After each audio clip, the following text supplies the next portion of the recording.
ऊपर वाला बेटियों के जन्म के लिए ये दो घर पहले से ही तैयार रखता है। दोस्तों, बेटियों के जन्म के लिए ऊपर वाला ये दो घर बेटी के जन्म से पहले ही निर्धारित कर लेता है।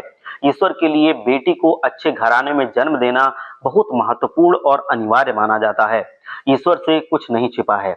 ईश्वर जानता है कि किसके यहाँ बेटी का जन्म देना शुभ है, किसके यहाँ अशुभ है, तथा किसके यहाँ बेटी का जन्म देना बहुत बेकार है। आज हम जानते हैं कि ईश्वर बेटियों के जन्म के लिए कौन से दो घर पहले से तय करके रखते हैं। आइए जानते हैं। दोस्तों, पहला है, ईश्वर बेटी के जन्म के लिए ऐसा घर चुनते हैं जिस घर में पूर्व से बेटियों का सम्मान होता आया है तथा बेटियों का बहुत महत्वपूर्ण स्थान दिया जाता है। घर के लोग समझते आए हैं कि बेटी का महत्व समझने वाले, बेटी को अपना मानने वाले, बेटी की कदर करने वाले ऐसे लोग होते हैं, वहीं पर बेटियों का जन्म होता है। इसलिए ईश्वर भी ऐसे घर में ही बेटियों के जन्म को देते हैं जहां पर बेटियों का पहले से ही मान सम्मान होता है। वरना आज के समय हर किसी के यहाँ बेटियां जन्म नहीं लेती हैं, क्योंकि बेटी नहीं होगी तो किसी के भी घर बहू नहीं आएगी। इसीलिए बेटी महत्वपूर्ण बहुत ज्यादा होती है।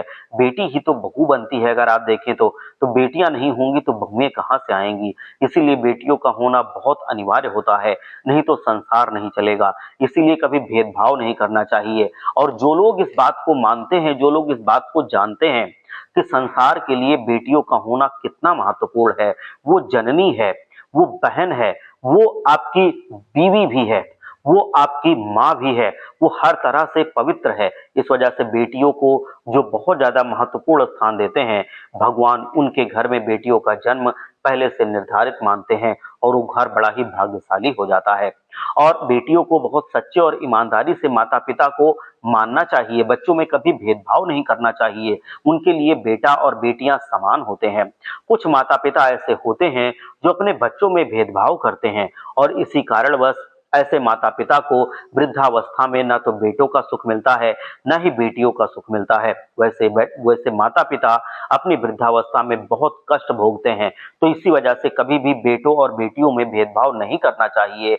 नहीं तो आपके भाग्य में, जब तक कि आपके हाथ पैर में बल है, तब तक तो आप कर लेंगे, आप खा लेंगे, आप खुशहाल रहेंगे। लेकिन जैसे ही आपका बल खत्म होगा, आपके जीवन में कठिनाइयां शुरू हो जाएंगी। इसी वजह से कभी भी आपको ईश्वर को नहीं, जो ईश्वर का निर्णय है उसको कभी चुनौती नहीं देनी चाहिए। उसके लिए हमेशा तैयार रहना चाहिए। जो बेटियां होती हैं वो भी ईश्वर की ही बनाई होती हैं। कभी भी बेटों और बेटियों में भेदभाव नहीं करना चाहिए।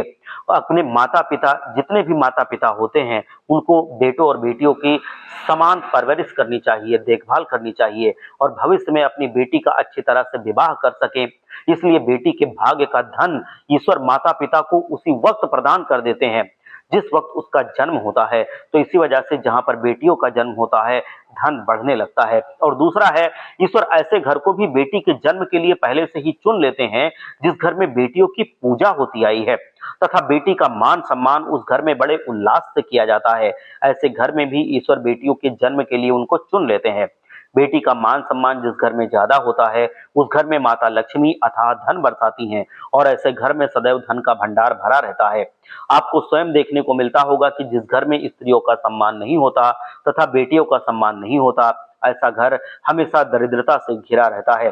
चाहे उस घर में कितनी ही बेटियां क्यों ना हो, घर में बेटी पैदा हो जाने से मतलब नहीं है। घर भाग्यशाली तब बनता है जब बेटियों का सम्मान होता है, जब बेटियों का मान होता है। हर हर महादेव, जय लक्ष्मी।